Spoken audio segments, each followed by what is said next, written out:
Sleep's a really great place to explore relationships with families, particularly because it's that place where the home comes into into the setting, and the care setting can reflect back to the home, because parents' sleep is a very important issue at night, not just in the day. And I think it's a really good place to get those communications going and establish relationships with families. I think so. I mean, it's a genuine opportunity to build trusting relationships, to establish communication pathways, and to practice open two-way communication. Absolutely, but I think also it's one of those places that can be more tricky, where there are places where there can be challenge of difference of opinion. Absolutely. Diverse expectations and the need to really listen and work with families.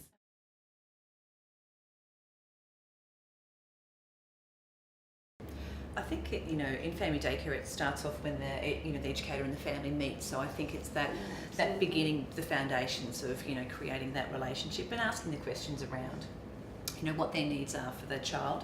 And that does change too. As the child gets older, those needs around sleep and around everything does change. So I think it's building those foundations and being, communicating definitely with the family and having lots of communications, whether that's on, drop off and pick up. But I think it's a constant thing, isn't it, with families? I agree, and I think it's about recognising, for your educators, recognising that they will have families will have really diverse views about what's important for them, and to listen to those ideas and to talk about what's also important for you as an educator. So it isn't just about listening and taking that information in and thinking, oh well, I'll just do whatever I do normally in my environment, but listening and negotiating about what needs to happen so that families feel really confident that their voices are heard, that we recognise that in a partnership it is two people negotiating here. It's two people having a conversation, determining what interests of children here.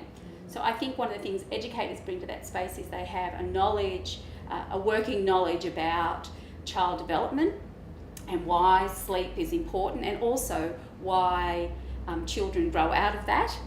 And for families, they're not necessarily knowledgeable about that yet. So I don't see our role as teaching families. I see our role as facilitating an opportunity to have a conversation and to grow both our understanding about what are the needs of their child, their individual child. I think it's really important that we recognise that individual needs are different. So one 4-year-old might need a rest, another 4-year-old may not need a rest. And that when we start to negotiate that with families and we bring the child's voice into that, we can easily be able to build really great, solid partnerships. And I think it comes over time. That's one of the things that I got from being an educator, was that families look to you to guide them in some ways. But for me to actually say, what you know about your children is more than I'll ever know. Your knowledge about your child is important, so let's talk about what you know as well. And so partnerships grow and flourish as a result of that, that openness.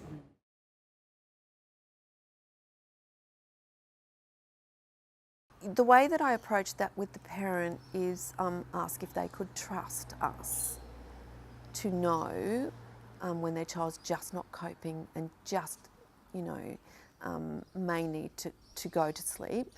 And I guess I would say, as I said to you before, we're not going to sit there and shake a child and say, don't go to sleep. We haven't had a parent who doesn't respect our view on that, and they tend to agree, and we haven't had any issues. We've not ever had a parent come back and be unhappy with us because their child did go to sleep, because I think if that does happen,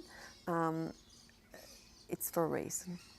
So we try to have conversations with the parents individually about that, and we try to reach a compromise where we might say, well look, before they go into that deep phase of sleep, we might encourage them to wake up after 10-15 minutes, but we really do say that if the child is in a deep sleep, we cannot prevent the child from going to sleep, particularly if they're falling asleep sitting up.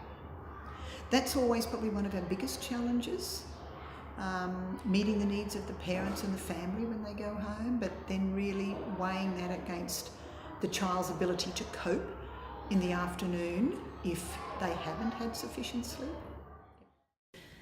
So what these educators are saying is that building trusting relationships and working in genuine partnership with parents is really important to all elements of their practice, and certainly sleep, rest and relaxation.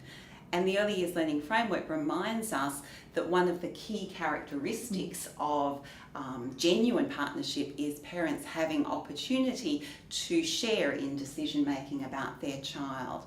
And I think that even in the tricky times when there is a difference in views and expectations, working with parents to find the solution is the key to that. Always in the interests of the child.